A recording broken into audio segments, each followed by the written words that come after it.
মধ্যবিত্ত বা উচ্চ মধ্যবিত্ত আছে তাদের বাজেটটা কারো কাছে বলাটাও নিজের কাছে ছোট লাগে। যারা অর্জন করে, যারা ইনকাম করে, তারা কখনো ভাঙতে পারে না, খরচ করতে পারে না। এরকম প্রশ্ন করাটা বিপজ্জনক। এইটা জিজ্ঞেস করাটা আসলে খুবই বিশ্রী একটা ব্যাপার। আমি শুধু আমার বাজেটটাই জানবো, অন্য কেউ জানবো কেন? যে যেখান থেকে দেখছেন বাংলা ভিশনের নিয়মিত আয়োজন জনমতে আপনাদের সাথে আছে আমি শুভ খান। সমসাময়িক বিষয়গুলো তুলে ধরতে চেষ্টা করি এই অনুষ্ঠানের মাধ্যমে আপনাদের সামনে। আজকের বিষয়, সম্প্রতি বেশ কয়েকদিন ধরে বেশ কিছু ক্লিপ সোশ্যাল মিডিয়াতে ভাইরাল হয়েছে, যাতে ঈদ কেনাকাটাকে নিয়ে মানুষের বাজেট জানতে চাওয়া এমন উদ্ভট প্রশ্নের মুখোমুখি হয়েছে সাধারণ ক্রেতারা। এ বিষয়টি কিভাবে দেখছেন ঈদ কেনাকাটা করা ক্রেতারা, চলুন জেনে আসি। আমি মনে করি এটা একেবারেই কাউকে জিজ্ঞাসা করাটাও ঠিক না, কারণ যারা নিম্ন মধ্যবিত্ত বা উচ্চ মধ্যবিত্ত আছে তাদের বাজেটটা কারো কাছে বলাটাও তাদের কাছে একটা নিজের কাছে ছোট লাগে, যে আমি এটা মানুষের কাছে ফেস করতেছি যে আমার কত টাকা।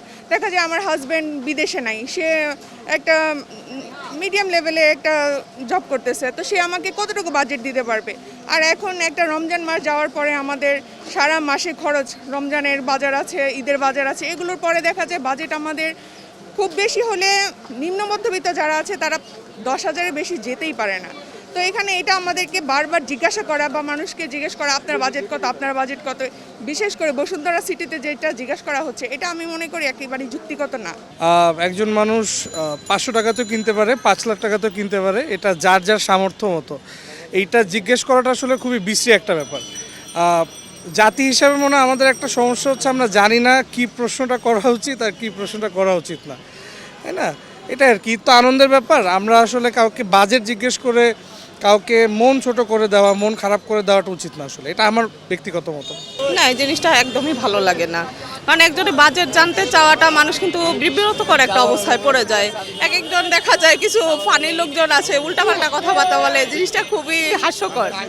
আর একজনের বাজেট জানাটা তো ঠিক না, পরে দেখা যাবে আজকালকার যে বাজার পড়েছে আপনার কেউ কাউকে টার্গেট করতে পারে, আমাদের জন্য ভীতিদায়ক ভাই, এরকম প্রশ্ন করাটা বিপজ্জনক। জি, আমরা সোশ্যাল মিডিয়াতে যেটা দেখতেছি সরাসরি লাখ টাকার শপিং করতেছে, 1000 টাকার শপিং করতেছে, এটা আমি যৌক্তিক মনে করি না। কারণ এখানে অনেক মানুষ আছে, অনেক ভেদাভেদ আছে, অনেক মানুষ শপিং করতেও পারে না। তারা যখন এই ফুটেজটা দেখে তখন তাদের ভিতরে কষ্টের মাত্রাটা বেড়ে যায়। আর আসল কথা হচ্ছে, যারা অর্জন করে, যারা ইনকাম করে, তারা কখনো ভাঙতে পারে না, খরচ করতে পারে না। যারা ইনকাম করে না তারা অবশ্যই খরচ করে। যারা আসলে বাজেট জানতে চায়, এই বিষয়টা আসলে ঠিক না। আমি শুধু আমার বাজেটটাই জানবো, অন্য কেউ জানবো কেন? কারণ আমার উপরে এটা একটা স্ট্যান্ডার্ড নির্ভর করে মানুষের, এটা আসলে জানানো ঠিক না। আমার মনে হয় এটা ঠিক না, কারণ এটা বিভ্রান্তিকর, কারণ সকলের সামর্থ্য তো আর ঠিক একই না। কেউ হাই লেভেলের, কেউ নর্মাল, কেউ আমরা মিডল, তো এগুলো না জানাই ভালো। এটা কারোর পার্সোনাল জিনিস, তো আসলে জানার প্রয়োজন পড়ে না কারোর এখতিয়ারের মধ্যেও সেটা পড়ে না। তো আমার মতে এটা না জানাটাই বেটার। অনেকের অনেক কম থাকে, অনেকের অনেক বেশি থাকে, না জানাটাই বেটার। বাজেটের ব্যাপারটা তো আসলে যার যার ব্যক্তিগত ব্যাপার, তার ইকোনমিক্যাল কন্ডিশনের উপর ব্যাপার, সেই অনুযায়ী তো মানুষ শপিং করবে। এটা তো আসলে ইকোনমিক্স কন্ডিশনটা তো সবার জানা দরকার। দোকানদারদের দোকানে যে না বললে তো সেই অনুযায়ী কিনতে পারবে না। এই বাজেটের বিষয় হচ্ছে, আমাদের দেশের মধ্যে 3 ক্যাটাগরির মানুষ রয়েছে। মধ্যবিত্ত রয়েছে, হ্যাঁ, উচ্চ মাধ্যমিক রয়েছে, এর মাঝখানে সবার বাজেট আর এক থাকে না। তো মধ্যবিত্ত যারা আছে তারা তো কাউকে কিছু বলতেও পারে না। তা আমি মনে করি আমার দিক থেকে পার্সোনালিভাবে যে কারো বাজেট না জিজ্ঞেস করাটাই ভালো। ঈদের কেনাকাটার বাজেট জানতে চাওয়াকে কিভাবে দেখছিলেন সাধারণ মানুষ, সে বিষয়ে তুলে ধরার চেষ্টা করেছিলাম আজকের আয়োজনে। দেখা হবে আগামী পর্বে নতুন কোনো বিষয় নিয়ে।